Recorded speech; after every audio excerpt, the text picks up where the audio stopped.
இடம் எங்க இருக்கு சொல்லுங்க.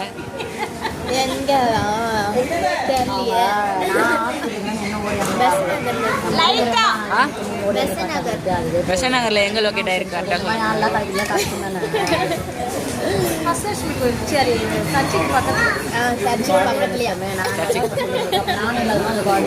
இந்த கடைக்கு வந்திருக்கீங்களா நீங்க? வீடே இங்க தான் இருக்கும். எப்போதும் மைனஸ்லாம் அதிகமாக போடுறாங்களா உங்களுக்கு?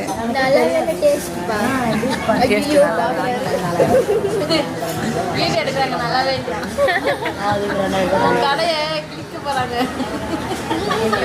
கடை பேர் என்ன சொல்லுங்க? கூல் மிக்ஸா? பேரே தெரியாதானே இத்தனை வாட்டி வந்துருக்கு. பொலோடெல்லாம் எப்படி இருக்கு சொல்லுங்க. வாங்கி கொடுத்தா கொட்டி தான் தெரியும். அதெல்லாம் தெரியும்.